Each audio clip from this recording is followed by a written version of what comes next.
Halo kawan-kawan, selamat datang di Polkam, Politik Kampung.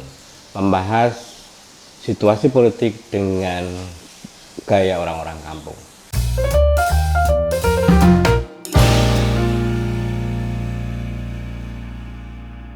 Saat ini saya kedatangan tamu, seorang aktivis, mantan aktivis 98, Mas Bagas Ardianto. Selamat datang, Mas. Selamat datang, Mas. Ya, oke. Selamat ulang tahun Prima yang keempat. Matur suwun. Mas Bagas ini saat ini menjadi aktivis Partai Prima. Dulu di 98 dia aktif di PRD, namanya Partai Rakyat Demokratik. Setelah kemudian reformasi, kalangan PRD mendirikan partai, dan kemudian akhirnya saat ini berubah partai dari PRD ke Partai Prima, ya Mas? Iya. Jadi nafasnya tetap sama Sama. sebagai partai yang apa? Lebih tepatnya partai yang punya platform ideologis. Jadi kita keberpihakannya jelas pada rakyat biasa. Kan Partai Prima ini kan partai rakyat biasa. Jadi kita ambil aspek segmennya rakyat biasa. Berbeda dengan di partai sebelah wong cilik, kita partai rakyat biasa. Karena banyak sekali orang ngomong aku rakyat sopo-sopo. Aku rakyat biasa. Nah, ini segmen ini yang kita ambil. Banyak orang yang mengaku bahwa ini rakyat biasa, tidak berpolitik dan sebagainya. Tapi kita melihat bahwa rakyat biasa ini punya kekuatan yang cukup besar untuk melakukan perubahan. Ya, tapi sayang di pemilu kemarin Partai Prima gagal. Betul. Bukan gagal tidak masuk electoral threshold, tapi gagal digagalkan ya pada waktu Digagalkan. Tapi tahun sesok 5 tahun lagi masih bisa mengikuti kan? Kami yakin bisa ikut dan target kami menang di kota, kabupaten, dan provinsi. Syukur-syukur di RI. Ya. Amin. Usaha ikhtiar yang nggak pernah habis. Nah, saat ini kita berbicara soal gerakan mahasiswa, bukan partai politik. Maksud saya ada pasca reformasi 98. Ini kan kita kemarin barusan berapa? 27 tahun Ya. Memeringati peristiwa reformasi 98 ya. Jadi jatuhnya rezim Soeharto waktu itu. Ada yang membedakan antara gerakan mahasiswa di era 98 dengan saat ini. Kalau menurut jenengan sebagai mantan aktivis parlemen jalanan, Ya. apa Mas yang bisa Anda sampaikan? Yang pertama, kalau kita coba membedah, Mas ya, ada beberapa hal yang menurut saya penting, terutama kondisi objektif. Kondisi objektif pada tahun 90-an atau 90 akhir, 96, 97, 98 itu memang terjadi krisis moneter. Semua kalangan kena. Kalau menurut data Demnaker pada waktu itu, kategori masyarakat miskin di Indonesia ini penghasilan per bulan itu 80.000. Kalau menurut acuan itu ada 90% masyarakat Indonesia itu dikatakan miskin pada saat itu. Nah, inilah yang kemudian memudahkan, ya, dalam artian memudahkan kawan-kawan di mahasiswa untuk berinteraksi dengan masyarakat secara umum. Jadi isu yang diangkat juga isu-isu di mana yang sangat dekat dengan mereka, beras mahal dan lain sebagainya, sembako mahal dan lain sebagainya. Ini isu-isu yang sangat dekat dengan masyarakat. Kalau kita bicara kesadaran paling rendah ini kan kesadaran ekonomis. Ketika buruh mulai di PHK, kemudian mereka tidak punya penghasilan, terus kemudian barang-barang menjadi mahal dan sebagainya. Untuk mengajak mereka melakukan perlawanan atau melakukan aksi-aksi itu akan lebih mudah. Nah, itu yang kemudian dijalankan oleh kawan-kawan aktivis di 98. Mereka turun ke basis-basis, masuk ke kampung, masuk ke kampung-kampung perburuan, masuk di desa-desa untuk melakukan pengorganisasian, memberikan kesadaran-kesadaran masyarakat tentang apa yang terjadi di Indonesia saat itu. Kemudian di dalam membaca kontradiksi, saya kira juga ada perbedaan, Mas. Pada saat itu kontradiksinya jelas. Kontradiksi dasarnya adalah secara ekonomi tadi, bahwa ada pertentangan antara masyarakat yang mayoritas miskin pada waktu itu dengan kondisi politik yang pada saat itu sangat otoritarian. Ya, ya. Gerakan itu bahkan tidak hanya di 98, kalau kita bicara kan sudah tahun 70-an itu sudah mulai dari perlawanan, kemudian 80-an, kemudian 90-an itu akumulasi dari gerakan itu. Nah, 90-an itu teman-teman aktivis sudah mulai turun ke basis-basis masyarakat untuk menjelaskan tentang persoalan-persoalan masyarakat. Nah, karena ada kontradiksi yang mendasar tadi, kesadaran ekonomi yang kemudian tersentuh dan sebagainya, mereka lebih mudah untuk melakukan masuk kesadaran bahwa oke, berarti kita miskin ini bukan karena kita tidak kerja keras, tetapi karena memang keadaan yang kemudian memaksa kita harus miskin secara struktural. Nah, keberhasilan masa pada waktu itu adalah menggabungkan kesadaran politik mahasiswa dengan melibatkan masyarakat yang masih berkesadaran ekonomis.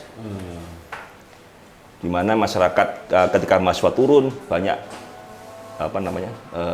masyarakat yang kemudian turun juga ke jalan, entah itu membantu logistik dan sebagainya, memberikan pengaman ketika dipukul oleh aparat.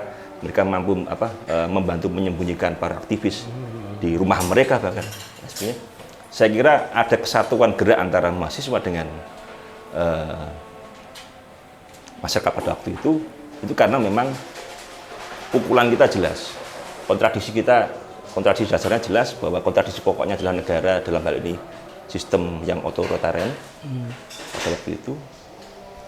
Makanya gelombang akumulasi itu bisa bertahan lama, jadi tahun 90-an awal sampai akhirnya puncaknya di tahun 98. Ya, 32 tahun ya Residen Soeharto untuk menumbangkannya dalam konteks perlawanan kawan-kawan aktivis waktu itu terhadap otoritariannya Presiden Soeharto waktu itu panjang. Ya, dan di setiap orde, di setiap masa melahirkan kawan-kawan aktivis dari mulai 94 ada peristiwa Kuda Tuli ya. Kemudian membuncahnya di 98 ketika krisis ekonomi gitu ya. Nah, saat ini apa yang jenengan bisa bayangkan membedakan? Kalau kita ngomong membedakan kita orang, tapi ada yang berbeda di kawan-kawan di aktivis 98, gerakan mahasiswa di 98 dan kemudian saat ini pasca Orde Reformasi. Apa, Mas? Setiap masa punya kekhususannya, saya kira, Mas. Jadi kalau kita membandingkan gerakan 98 dengan sekarang ini, tentu metodenya berubah. Terus kemudian alat-alatnya juga sudah lebih canggih sekarang. Nah, cuman memang kalau kita mau jujur sedikit mengoreksi atau memberikan masukan pada teman-teman gerakan mahasiswa, yang saya sampaikan tadi di awal bahwa kita harus mampu merumuskan apa kontradiksinya dulu. Kontradiksi dasarnya apa? Siapa kepada siapa? Sebenarnya kemarin sempat terlontar yang namanya oligarki. Tetapi oligarki ini kan masih abstrak ya, maksudnya bagi masyarakat awam ini masih abstrak seperti apa bentuknya. Nah, dalam konteks menarik kesadaran masyarakat menjadi sebuah perlawanan, saya kira sekarang ini terlalu banyak informasi yang masuk kepada masyarakat, bahkan mahasiswa, hingga pastinya saya kurang begitu memahami. Begitu banyak muncul aksi, ya, cepat, viral dan lain sebagainya. Tetapi kemudian setelah itu juga cepat hilang, Kalau dulu meskipun dipukul mereka tetap bertahan. Karena ada yang diperjuangkan. Ini ada masalah kontradiksi pokoknya, ini masalah bahwa negara tidak adil, tidak demokratis dan sebagainya. Nah sekarang ini negara sudah membuka semua aksesnya. Kita ngomong tidak demokratis, nyatanya banyak sekali aksi-aksi mahasiswa ini yang justru mohon maaf konteksnya justru tidak mengkritisi, malah kesannya mengolok-olok dan lain sebagainya. Itu pun terjadi di mana. Kita ngomong tidak demokratis, nyatanya kita bebas berbicara. Demokratis. Kita bebas bicara. Kita berbicara apa namanya anti kritik. Faktanya bahwa bahkan sejak zaman Jokowi itu begitu banyak meme-meme yang kemudian mengkritik tentang Jokowi. Nah, saya rasa masyarakat itu atau mahasiswa harus mampu merumuskan siapa itu oligarki dalam konteks sekarang. Lalu bagaimana posisi negara sekarang atau pemerintah sekarang? Apakah negara lebih berpihak pada oligarki atau saat ini pemerintah sudah mulai bergeser pada keberpihakannya pada masyarakat? Nah, saat ini harus kita baca jangan sampai kemudian hanya sebagai aktivisme, Mas. Yang penting anti pemerintah, yang penting melawan pemerintah. Jangan sampai kemudian aksi-aksi kita ini justru merugikan apa yang kemudian dirintis sekarang ini. Kalau kita bicara makan bergizi gratis, kemudian kita bicara sekarang akan ada sekolah rakyat dan sebagainya. Ini kan sebenarnya kalau kita melihat ada hilirisasi. Ini kan program-program yang sebenarnya amanat dari Undang-Undang Dasar 45. Nah, kita kembali ke soal ideologisasi. Jadi kalau dulu gerakan mahasiswa berkolaborasi dengan gerakan buruh untuk mengaspirasikan di parlemen jalanan ya. Saat ini apakah itu masih dilakukan oleh teman-teman mahasiswa dengan membuka jaringan lebih luas pasca PRD sudah tidak berada di jalan? LMD masih di jalan. Jadi gini, tepatnya saya kurang memahami, tetapi yang jelas waktu dulu itu kita ada program semacam DNP itu deployment permanen. Kita 1 bulan tinggal di lingkungan buruh, di perkampungan buruh, kita mencoba mencari tahu problem pokok atau problem yang terjadi di perburuan, hingga kemudian kita benar-benar menangkap bahwa keresahan buruh adalah A, B, C dan sebagainya. Biasanya itu menjelang Mei-Day, Mas. Biasanya kita menjelang Mei-Day. Jadi waktu aksi di Ungaran, kemudian di Mangkang sini, memang 1 bulan bahkan 2 bulan sebelumnya itu kita terjunkan mahasiswa dari Jogja, Solo dan sebagainya itu untuk turun ke basis buruh itu untuk kemudian mencari tahu tentang problematika buruh di bawah. Nah, ketika itu tidak ada, ya, ketika interaksi antara gerakan dengan masyarakat itu tidak ada, saya kira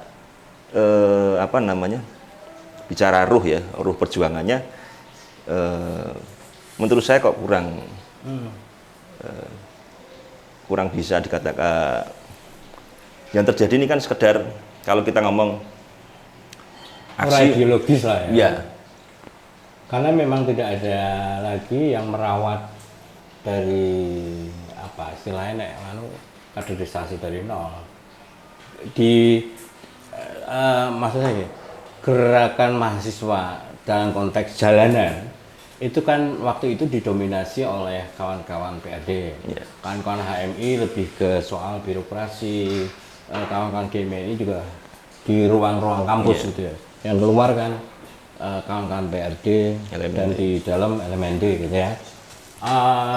Saat ini menjadi lebih cair, maksudnya dulu ketika di zaman saya mahasiswa berunjuk rasa aja udah orang pada takut, mahasiswa pada takut. Betul, betul. Tapi waktu pasca 98, di 98 setelah saat mau tumbangnya Soeharto itu orang udah semua gitu, dan kemudian muncul tren orang berunjuk rasa pakai jas mahasiswa, alma mater gitu, dan masih gede itu, dan kayak akhirnya menjadi sebuah kebiasaan orang mahasiswa berunjuk rasa rame-rame pakai seragam gitu ya.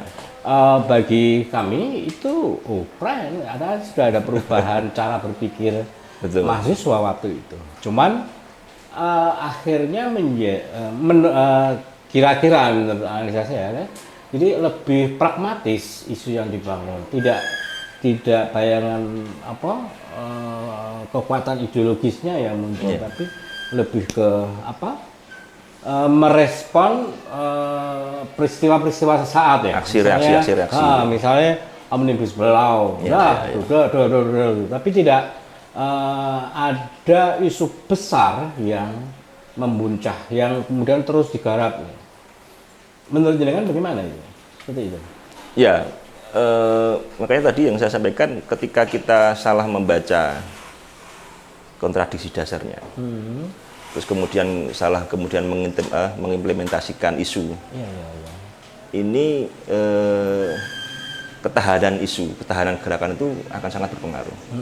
Jadi misal katakanlah 98 bahwa isunya adalah waktu itu politiknya Soeharto adalah musuh rakyat pada saat itu. Kontradiksi dasarnya adalah bahwa negara ini faktanya tidak berpihak pada masyarakat, memiskinkan dan sebagainya, ada kemiskinan sana. Nah, kemampuan mahasiswa pada waktu itu mengolah bagaimana kesadaran di samping masyarakat di hadapan masyarakat itu sampai menuju kesadaran bahwa iki problemnya ini Soeharto. Nah, sekarang orang lebih mudah menyalahkan pemerintah, tapi tidak memahami janjane problemnya apa nih. Konstruksi yang terbangunnya apa gitu ya. Jadi kayak semacam shortcut. Jadi orang berpikir bahwa sekarang orang lebih mudah menyalahkan pemerintah. Wah, gara-gara pemerintah. Tetapi ketika ditanya yang salah yang mana? Ini dalam artian saya tidak dalam posisi mendukung pemerintah, tetapi bahwa kekritisan kita ini memang harus konstruktif. Iya, saat ini memang kawan-kawan aktivis merespon digital lebih parsial dan cepat viral. Betul. Dengan hashtag gitu kan, Indonesia Gelap, tapi cepat surutnya gitu. Jadi tidak terus, atau mungkin karena mereka tidak merancang ini sebuah diskusi yang panjang dulu gitu. Saya kira ada problem di sana, Mas. Ada masalah di sana bahwa bagaimana gerakan ini. Jadi kalau dulu orang berbicara gerakan politik, mahasiswa bergerak di bidang gerakan politik, itu kan dianggap tabu ya. Sekarang ini orang menafikan bahwa ini bukan gerakan politik. Orang berbicara tentang ini gerakan sosial dan sebagainya. Padahal menurut kami, ketika kita turun ke jalan menyuarakan aspirasi itu, yaitu gerakan politik. Nah, entah ini ketakutan dari mahasiswa, entah ada represi di kampus dan sebagainya, kita kurang tahu. Tapi faktanya memang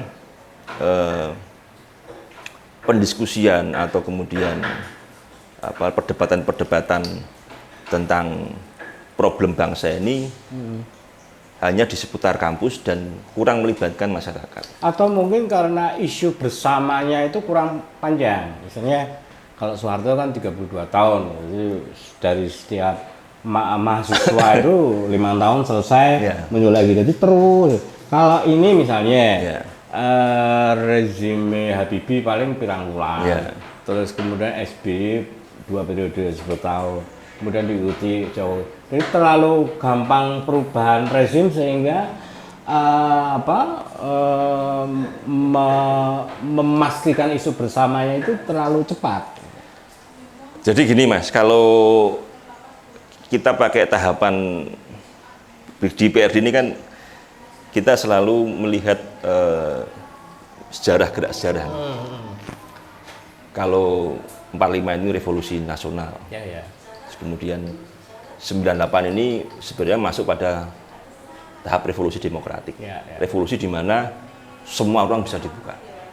Nah, saat ini mestinya kita berpikir tentang bagaimana yang lebih maju lagi, tidak hanya revolusi demokratik, tetapi bagaimana berpikir negara ini menjadi sejahtera. Sudah tidak masanya lagi kita memperdebatkan tentang ruang-ruang tadi. Nah, sekarang ini kan mahasiswa sepertinya memperdebatkan ruang itu, yang sebenarnya menurut saya kebebasan itu sudah diberikan, sudah banyak sekali. Mestinya dengan banyaknya ruang ini, kita sudah mulai berpikir bagaimana negara ini bisa maju, mengkerucut ke sana. Kalau tadi saya sempat menyebutkan siapa oligarki dan sebagainya itu, ya mari kita rumuskan siapa oligarki itu. Terus kemudian, bisa nggak sekarang ini kita mengatakan pemerintahan sekarang ini bagian dari oligarki atau justru sebaliknya? Mereka akan terancam ketika pemerintahan Prabowo ini ngomong tentang hilirisasi, ngomong tentang MPG dan sebagainya. Nah, agar tidak apa? Agar kemudian tidak semacam aktivisme saja. Ya, ya. Eman-eman menurut saya ketika mahasiswa hanya sebagai, mohon maaf, aktivis yang hanya mengkritik pemerintah. Karena sekarang ini fasenya sudah, bagi kami, kenapa kami membuat Prima sebagai kelanjutan dari PRD, hingga kemudian saat ini ketua umum kami masuk di jajaran kabinet, karena memang saat ini adalah saat dimana kita harus merealisasikan ide-ide kita dulu. Dulu zaman Mas Oo berbicara tentang pendidikan gratis, saya kira banyak kawan-kawan Mas Oo, kawan-kawan saya pun, apa mungkin pendidikan gratis itu. Nah, sekarang terrealisasi. Nah, maksud saya, gerakan mahasiswa sekarang mestinya lebih pada bagaimana mengkontrol pemerintah untuk merealisasikan janji-janji politiknya, hilirisasi. Katakanlah, bisa nggak mahasiswa ini kemudian menjadi bagian dari kalau itu diperbolehkan membentuk satgas yang kemudian untuk mengawasi hilirisasi itu. Jadi, nah sekarang tahapannya sudah sampai sana menurut kami. Karena jadi tidak lagi kita berkutat pada tentang mohon maaf isu-isu yang ranahnya ranah-ranah demokratis. Ya, ya. Tapi tetap penting kan? Tetap penting. Menjadi mahasiswa yang kritis, sekritisannya apapun, tanpa maksudku dirimu berbicara karena sudah masuk dalam rezim, jadi harus menguatkan. Tetap nggak apa-apa. Jadi, tapi kawan-kawan yang menjadi aktivis tetaplah, jangan seperti Bagas dia nggak dekat dengan rezim. Gitu. Memang kalau aku nonton, ya karena situasi memang sudah berubah, tapi aktivisme kawan-kawan ya tetap harus jalan, ada di dalam sistem atau di luar sistem. Kebetulan sejumlah kawan-kawan aktivis lama sudah masuk di dalam sistem. Betul. Dan menguatkan sistem, terutama di sejumlah kawan-kawan aktivis 98 gitu. Ya bagaimana kawan-kawan yang dulu aktivis dan kemudian masuk dalam rezim, masuk dalam kabinet itu bisa mengakselerasikan gagasan ketika mahasiswa itu dalam kerja-kerja kolektif dia sebagai misalnya di dalam parlemen, jadi dewan, jadi menteri segala macam. Tapi menurutku ini podo wae. Karena mungkin saya tidak berada di dalam rezim, jadi podo bosok ya. gitu. Jadi gini Mas O, mungkin agar tidak salah persepsi. Jadi sebenarnya begini, bahwa mahasiswa kritis itu harus. Ya. Tetapi dalam konteks bagaimana menjaga isu tadi yang saya pegang itu, yang saya bahas itu kan bagaimana agar isu ini bertahan lama. Dulu sebelum PRD masuk dalam atau membentuk Prima, semua isu yang kita bawa, katakanlah tegakkan pasal 33. Ya. kemudian bahasa kami industrialisasi nasional, terus kemudian ya pendidikan gratis dan sebagainya. Ini adalah isu-isu yang sebenarnya kita usung jauh-jauh hari sebelum pemerintahan Prabowo ini ada. Nah, kenapa saya tadi mengatakan itu? Tidak semua kabinet Prabowo itu bisa sejalan dengan pemikiran Prabowo dalam konteks program atau keberpihakan. Nah, di ruang inilah menurut saya, saya dari Prima mengajak kawan-kawan mahasiswa, ayo kita mengkritisi bareng-bareng. Kita mengkritisi bagaimana isu bagaimana pasal 33 kan, katakanlah kita ambil pasal 33. Ini kan ruhnya Undang-Undang Dasar kita kan ada di pasal 33. Keberpihakannya jelas bahwa semua kekayaan alam itu diolah negara untuk kepentingan rakyat. Nah, kalau saja kemudian kita sama-sama di tempat gerakan mahasiswa dan sebagainya itu berbicara tentang ayo kontrol jalannya ini, saya kira itu lebih awet menurut saya. Tetapi tidak menutup kemungkinan juga bahwa di luar itu ada isu-isu yang semacam omnibus law pun sebenarnya menurut saya adalah momentum yang mahasiswa menemukan momentum untuk bergabung dengan buruh. Ya. Tetapi sekali lagi ketika dihantam dengan program-program yang mohon maaf yang lebih berpihak pada rakyat misalnya katakanlah. Ini kan contoh ketika mahasiswa mengkritisi makan bergizi gratis. Ini sudah bagus. Tetapi kemudian mengkritisinya kita tidak butuh makan gratis. Ini kan mohon maaf. Kita tidak butuh makan gratis. Saya merasakan seperti layaknya saya dulu waktu aksi demo turun ke jalan kita nuntut pendidikan gratis. Kita dicemooh.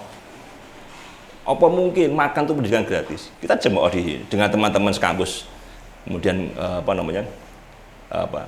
ngomong itu tidak mungkin terjadi dan sebagainya.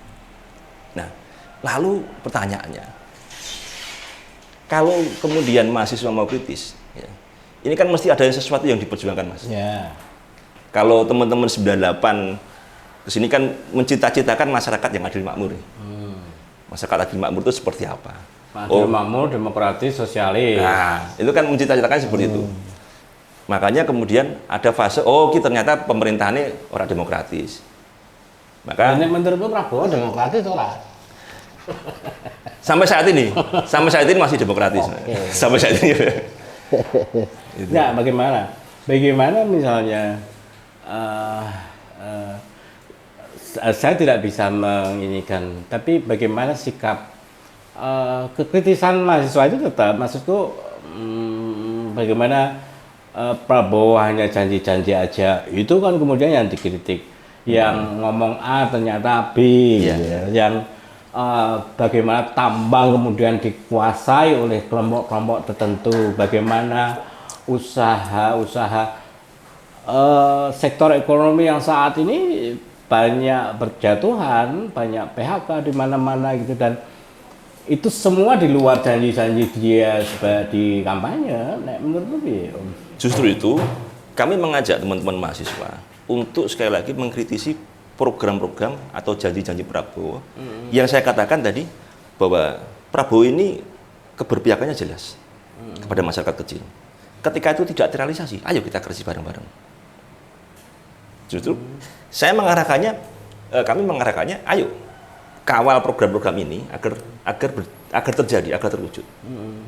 Kalau tidak menuju masyarakat adil makmur, lalu tujuan kita apa? Katakanlah, apakah hanya sekedar kritisisme? Apakah hanya sekedar anti pemerintah? Atau kita sudah berbicara bagaimana gerakan mahasiswa ini berpikir atau justru berani bertarung program dengan pemerintah? Harusnya pemerintah seperti ini, memaparkan konsep bahwa negara yang sejahtera itu seperti apa. Karena ruang-ruang demokratis itu sudah dibuka. Jangan hanya sekedar pada tataran satu isu muncul kemudian viral, kemudian mati dan sebagainya. Iya, iya. Justru saya mengajak bagaimana mempertahankan isu masyarakat adil makmur ini, ya, Indonesia sejahtera ini. Ini kan kalau kita berbicara negara kita ini kan ke depan kita akan menghadapi bonus demografi Ya. 2030. PR besar bagi sebuah negara, di mana ketika kita tidak mampu mengelola potensi ini akan jadi bumerang bagi kita. Tetapi kalau kita mampu mengelola bonus demografi ini akan menjadi besar. Contohnya Cina lah sekali. Nah, dalam konteks ini jangan sampai kemudian kita terlalu ribut di tingkatan media sosial, ya. Tetapi di gerakan real bahwa menuju masyarakat adil makmur itu tidak ada. Ya, gerakan menuju adil makmur itu tugasnya pemerintah. Betul. Mahasiswa kerja ini Mengontrol kan, itu. Mengontrol itu. Betul. Bahwa kemudian terjadi percepatan lewat digitalisasi, lewat disrupsi digital, lewat media sosial yang itu lebih cepat persebarannya, itu menjadi lebih efektif. Cuman masalahnya kan karena kawan-kawan gerakan mahasiswa ini tidak ideologis, jadi akhirnya isu yang diambil sporadis kan. Iya, iya. Kembali ke gerakan mahasiswa, gas. Iya, iya. Jadi beberapa waktu yang lalu, May Day, Polrestabes Semarang menyalahkan adanya pengunjuk rasa anarko, Ya. yang dia mensusupi sejumlah unjuk rasa mahasiswa dan buruh, sehingga menyebabkan kerusuhan segala macam. Dalam pengalaman jenengan, anarko itu siapa? Kantornya di mana? Sekretariatnya di mana? Iya, iya. Stigma gerakan buruh atau gerakan mahasiswa anarkis itu kan sebenarnya penyebutan anarkis sendiri itu sebenarnya menurut saya ya seperti stigma ya, Mas, ya. Menstigmakan sebuah kelompok katakanlah seperti itu. Kalau kami dulu memang sempat berjalan bareng dengan teman-teman anarko, di mana momentum yang biasa kami lakukan bersama. Anarko itu kelompok. Secara Secara struktur organisasi nggak ada. Nggak ada, secara organisasi nggak ada. Tetapi Orang-orangnya ada. orang-orangnya ada. Jadi kawan-kawan anarko ini sebenarnya banyak mazhab juga Mas anarko itu. Ya. Kalau di Indonesia ini nampaknya mereka menolak organisasi, menolak Sama-sama berideologi sosialisme, ya. tapi mereka ora percaya karo negara. Ya. Nah, nek PRD kan sosialisme masih percaya negara dan partai politik. Ya. Kalau sosialisme kalau anarko udah nggak percaya rezim, nggak percaya partai politik segala macam. Betul. Jadi uripnya bebas. selama ada yang mengatur, ada yang kemudian lebih tinggi dibandingkan atau terstruktur itu, mereka menolak itu. Ya. Tetapi di Amerika Latin nampaknya tidak begitu, Mas. Ya. Apa? Di Amerika Latin mereka sama-sama anarko, namun mereka juga berbicara tentang bagaimana kelompok mereka itu harus juga gabung dengan masyarakat, terlibat dalam aktivitas aksi-aksi politik, aksi-aksi sosial di masyarakat seperti itu. Tidak merusak dan tidak merusak juga. anti Jadi kemapanan gitu ya. Jadi kalau kemudian anarko kemudian distigmakan pelaku kerusuhan dan sebagainya, saya kira pendapat itu terlalu memudahkan untuk memudahkan sing rusuh pokoknya anarko. Itu tahun 2020 ketika Tito Karnavian Kapolri itu sudah menyebut juga di Bandung bahwa penyebab kerusuhan May Day itu kaum anarko.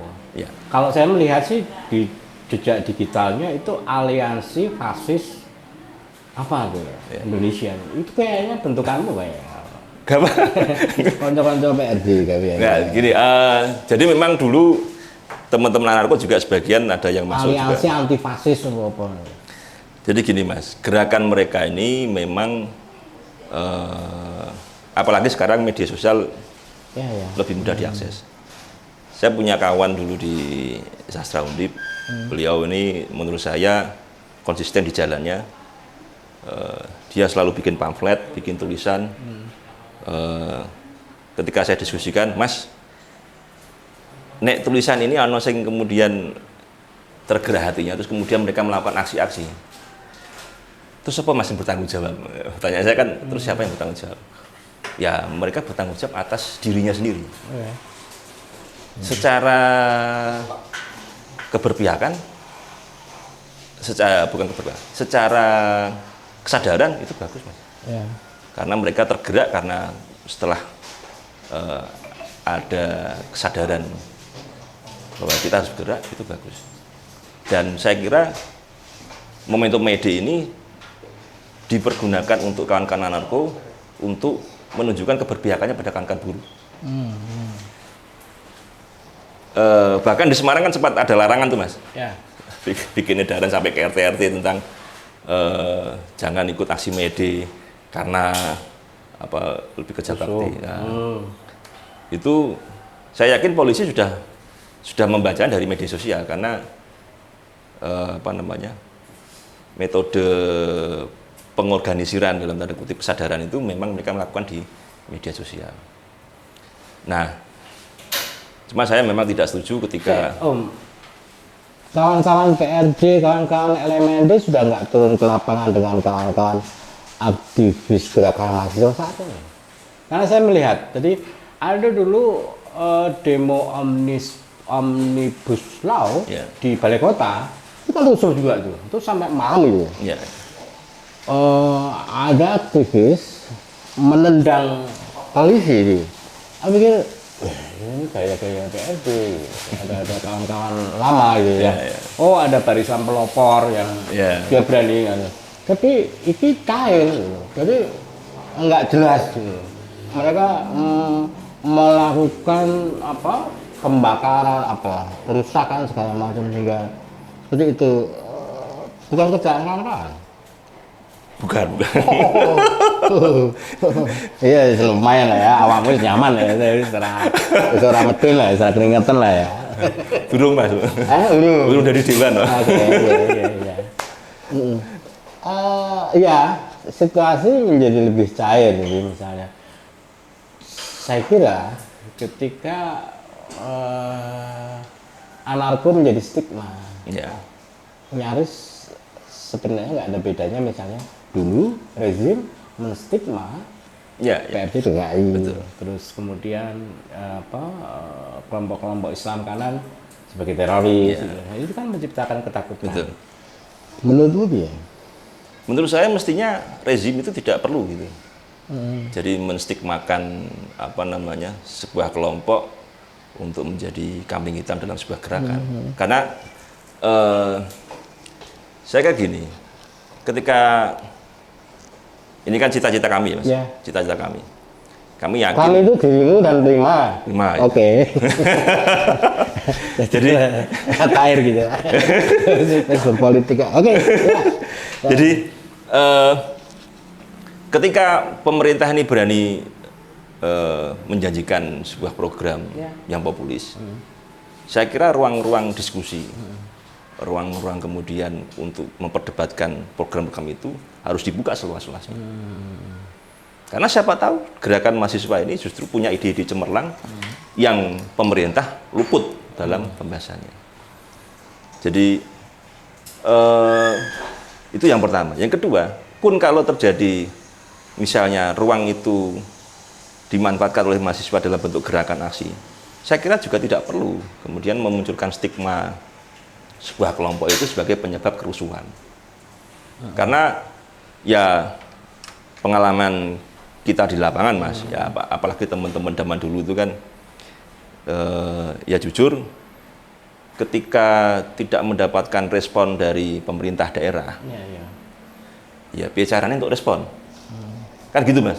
Beda kemudian ketika ada aksi kemudian katakanlah ya namanya wali kota atau gubernur turun ke jalan menemui masyarakat seperti yang pernah dilakukan sebenarnya di di Kota Semarang sudah apa namanya turun pas pemilihan Pak Ganjar waktu itu juga sempat turun sama aksi buruh. Itu saya kira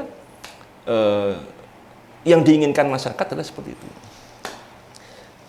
Ada masukan dari kawan-kawan buruh, gerakan buruh bahwa mestinya apa namanya penentuan UMK seperti apa, kemudian gerakan mahasiswa itu dibuka seluas-luasnya ruang untuk berdiskusi. Saya kira itu akan lebih, menurut saya akan lebih kualitatif dibandingkan justru pemerintah membuat benteng atau membentengi dari aksi-aksi itu. Akhirnya ya apa yang kami lakukan dulu dilakukan teman-teman yang sekarang ada, mencari perhatian agar kemudian pemerintah itu turun, agar kemudian pemerintah mendengarkan apa tuntutan kita. Coba kalau kemudian pemerintah itu membuka, wis, ayo sing demo masuk, kita diskusikan. Kita punya konsep seperti ini, kan masih punya konsep seperti apa? Diskusikan, lebih kualitatif saya kira. Ya. Ruangnya menjadi lebih terbuka, akses komunikasi menjadi lebih cair. Betul. Ya asal masing-masing tidak saling gugu karpe dhewe. Ya. Ya itu. Mencari solusi. Betul. Cuman memang kudu ngono toh sikap itu. Kebetulan saya melihat kawan yang bentrok itu seperti saya melihat waktu dulu ya memang dirimu waktu itu. Ya harus mencari perhatian. Ya. Jujur ketika iki gembar-gembaran Jopo, pemerintah Rakno Semetu katakanlah. Ya kita harus bagaimana caranya agar kita diberikan akses masuk. Ketika di dalam kita diskusi apa hasilnya dan sebagainya, nanti kita sampaikan keluar. Ketika belum puas ya diskusikan lagi. Sampai kemudian ketemulah titik temu. Saya kira mestinya ya sekarang kepala daerah itu kan dipilih langsung, dan arahnya sekarang ini kan pemerintah daerah ini kan berlomba-lomba nih Mas sebetulnya. Berlomba-lomba untuk menunjukkan bahwa ada keberhasilan dan sebagainya. 100 hari keberhasilan dan sebagainya. Nah, saya kira keberhasilan itu salah satunya bagaimana menerima teman-teman mahasiswa atau gerakan itu dalam diskusi-diskusi yang lebih kualitatif. Oke. Guys, kira-kira arah gerakan mahasiswa ke depan seperti apa, dan menurutmu yang paling baik evaluasinya seperti apa? Yang pertama, kalau dari sisi pemerintah, selama pemerintah masih membatasi dalam konteks tadi yang saya sampaikan, tidak mau membuka ruang diskusi seluas-luasnya kepada kelompok masyarakat, yang terjadi pasti akan ada gerakan yang seperti yang kemarin, gerakan-gerakan yang dianggap dalam tanda kutip kawan-kawan anarko atau anarkis. Itu yang pertama. Jadi sisi pemerintah harus membuka diri seluas-luasnya pada apapun itu gerakannya. Jadi ruang-ruang itu saat ini adalah saat yang menurut saya tepat untuk bagaimana berbicara PR di bonus demografi, PR kemudian bagaimana menuju Indonesia emas dan sebagainya. Itu yang pertama. Yang kedua dari sisi gerakan mahasiswa. Dari sisi gerakan, saya kira sudah seharusnya ada ideologisasi dalam konteks gerakan. Kalau data yang Mas O kemarin sampaikan itu kan hanya 12% yang mahasiswa itu terlibat di gerakan mahasiswa. Nah, saya kira ruang-ruang ini harus kita isi, Mas. Jadi bersatunya masyarakat dengan mahasiswa itu salah satu kunci bagaimana negara ini bisa merumuskan hal-hal yang strategis. Isu-isu perburuan misalnya katakanlah. Kalau mahasiswa tidak pernah turun ke kampung-kampung buruh, bagaimana kemudian mahasiswa memahami isu-isu perburuan? Bagaimana kemudian mahasiswa memahami tentang isu pertanian?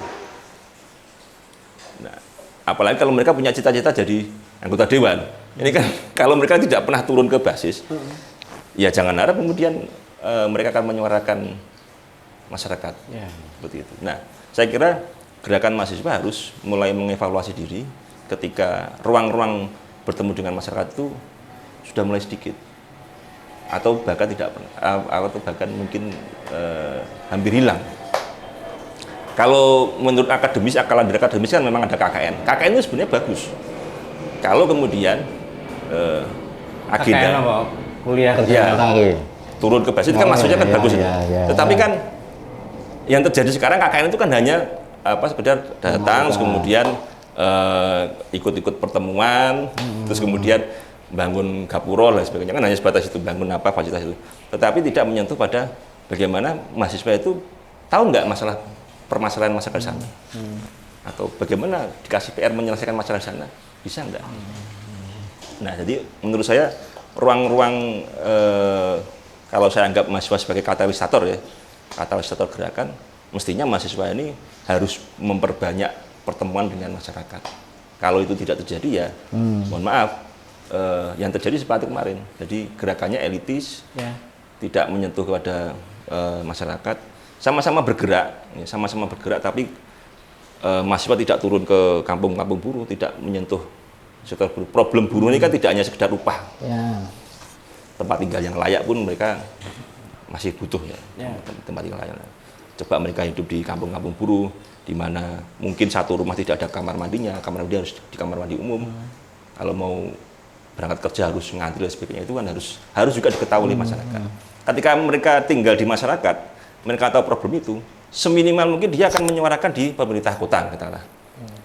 Harus dibangunlah perumahan yang layak buat buruh. Itu kan isu yang sebenarnya langsung bisa direspon oleh mahasiswa ketika mahasiswa atau gerakan mahasiswa sekarang ini sudah bersentuhan dengan buruh. Selama itu tidak ada ya, mohon maaf, mungkin akan cepat hilang. Terus stigma itu, soal stigma PKI dan ini gimana? Rezim melakukan itu untuk membungkam daya kritis mahasiswa. Ya, kalau itu saya tidak setuju. Kalau ada stigma, kemudian menstigmakan gerakan itu sebagai entah itu PKI, entah itu kelompok anarko dan sebagainya. Saya tetap tidak dalam posisi mendukung itu. Justru yang saya katakan tadi di awal bahwa harusnya pemerintah sekarang sudah mulai membuka diri, membuka seluas-luasnya ruang diskusi, ruang-ruang perdebatan, ruang-ruang ilmiah yang melibatkan mahasiswa dalam penentuan kebijakan. Mahasiswa ini harus kita dorong, ayo diskusi, teman-teman mahasiswa punya konsep apa? Kita mau rencana hilirisasi nih. Ya kan? Ya, kalau mahasiswa setuju dengan hilirisasi, ayo konsepnya seperti apa? Kalau tidak setuju ya mungkin lakukan aksi tadi. Kan gitu, Mas? Ya. Kan pilihannya kan kalau setuju dengan program hilirisasi, usulkan seperti apa konsepnya. Kita beradu secara ilmiah. Kalau tidak setuju, lalu seperti apa? Kalau tidak setuju, kan sebenarnya ruangnya sekarang seperti itu. Lebih terbuka ya. Lebih terbuka. Oke, Mas Bagas, terima kasih atas perspektif soal gerakan mahasiswa, stigma dan perkembangan politik. Kawan-kawan, demikian perbincangan kami dengan Bagas Adianto, aktivis 98, dan selamat berjumpa dengan channel kami berikutnya. See you.